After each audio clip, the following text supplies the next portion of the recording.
Saanich North and the Islands. Thank you, Mr. Speaker. British Columbia is a leader in low-value raw log exports and mill closures, Mr. Speaker. We're not producing enough value-added wood products. This summer, I posted photos of massive piles of slash on the way to Sooke. This morning, I posted those photos of that valuable fibre burning, Mr. Speaker. BC mills are a huge opportunity for innovation. Bioplastics, for instance, can be made from wood and pulp waste. We can retrofit mills to turn wood debris into everything from bioplastic food waste packaging to 3D printer stock. If our forestry industry is going to continue to offer long-term, good-paying jobs, and if we are going to sustainably manage our forests, it will not be with the status quo, Mr. Speaker. Our mindset needs to change, and mills need to evolve.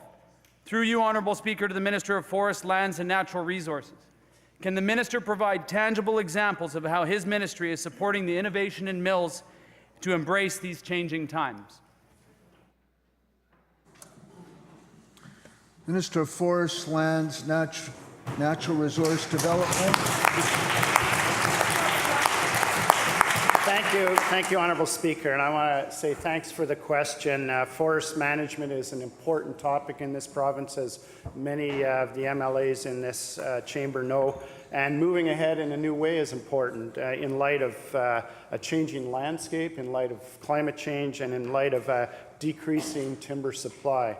We have been working with the industry on Vancouver Island and on the coast, with First Nations, with communities, on a coast forest revitalization strategy. We began that in June. We had meetings throughout the 3 months over the summer. We met again in September. And what it is all about is encouraging new forestry practices to maximize utilization and get more value out of the fibre currently being logged. So the example that the member brought up around wood waste and wood left in the woods is something that's been addressed through our new coast forest revitalization strategy.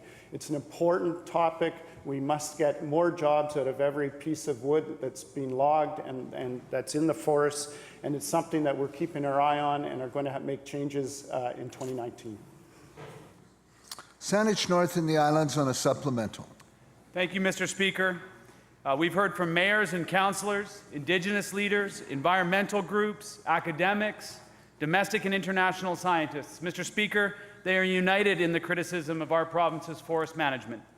A Canadian Centre for Policy Alternatives report this year highlighted the massive job losses and mill closures under the former BC Liberal government, despite being the self-appointed masters of job creation and defenders of rural British Columbia.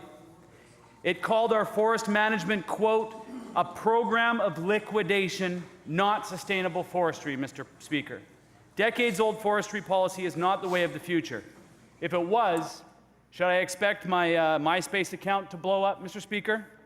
Through you to the Minister of Forests, Lands, Natural Resources and Rural Development, what substantive steps is the Minister taking to move away from wholesale liquidation to sustainable forest management?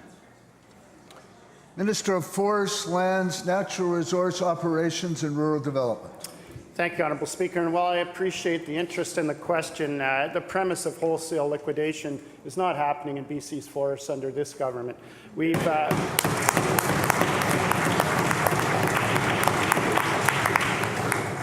There's nearly 500,000 hectares of parks and protected areas on Vancouver Island, and as recently as this year, we added an extra 70,000 hectares of old-growth forest along the coast for the marbled murrelet.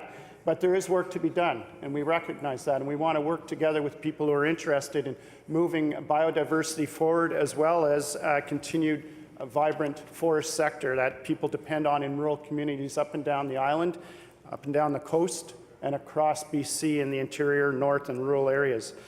We are working with industry. We're working with environmental organizations on an old growth strategy and modernizing our land use planning process. That's an important part of how we're going to change into the future with new forest management practices.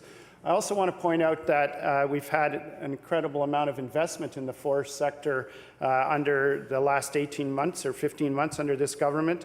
There's been recent investments by the Sand Group and Mercer. The Sand Group's investment of almost $70 million in a lumber facility in Port Alberni is going to be focusing on a specialized mill in small dimension wood, so wood that's available now and into the future, and the kind of wood that will be available in the future.